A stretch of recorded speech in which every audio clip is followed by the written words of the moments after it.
তখন আমার হাজবেন্ড বলে আমাকে, তুমি আমার টাকাটা কেড়ে নিলে আমার থেকে। আমি দাঁড়ে দাঁড়ে ঘুরছি, আমার প্লেটে প্লেটে ঘুরছি টাকার জন্য।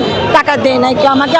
আমার মেয়ের বিয়ের দিন তারিখ ক্ষণ সব ঠিক হয়েছে, বিয়ে পিছাই দিছে, বিয়ে হয় নাই টাকার জন্য। তো আমার হাজবেন্ডের যখন পেনশনের টাকা পাইছে, সমস্ত টাকা আমি জোর করে ওর থেকে বলছি আমি ব্যাংকে রাখবো। ব্যাংকে রাখছি, মুনাফা ভালো করেই পাচ্ছিলাম মোটামুটি, আল্লাহর রহমত ওই টাকা চলছে।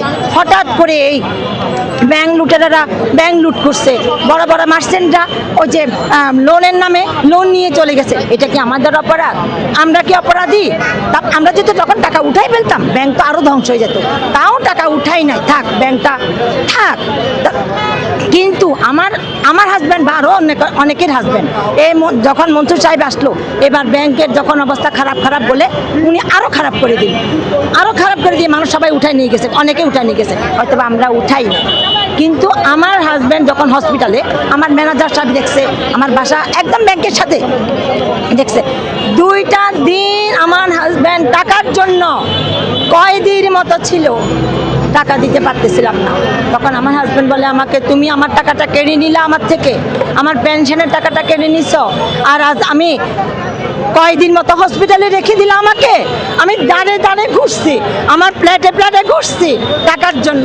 টাকা দেয় নাই কেউ আমাকে। আমার এক পাশের বাসার উনি আমাকে 2 লাখ টাকা দিছে, লোন 2 লাখ টাকা দিছে, আমি হাতে পায়ে ধরে আনছি 2 লাখ টাকা। আর ম্যানেজার সাহেব আমাকে 6 লাখ টাকা এনে দিছে। এনে দেওয়ার পরে কিন্তু আমার থেকে 58,944 টাকা কেটে রাখছে। এটা আমার মেয়ের বিয়ের দিন তারিখ ক্ষণ সব ঠিক হয়েছে, বিয়ে পিছাই দিছে, বিয়ে হয় নাই টাকার জন্য।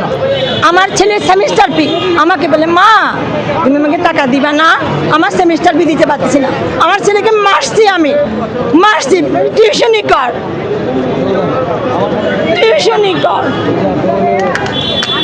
এই আইন বন্ধ করে আমাদের টাকাটা আমাদেরকে ফিরাই দিয়ে আল্লাহর ওয়াস্তে আমাদের প্রধানমন্ত্রী তারেক রহমান স্যারের কাছে আবেদন, বিনয়ের সাথে, অনুনয় বিনয়ের সাথে আমাদেরকে যাতে আমি রাস্তায় আসার মানুষ, জীবনে কোনোদিন আমি আন্দোলন কি বলে বুঝি না, জানি না, লজ্জা লাগে। আন্দোলন করবো কেন আসবো?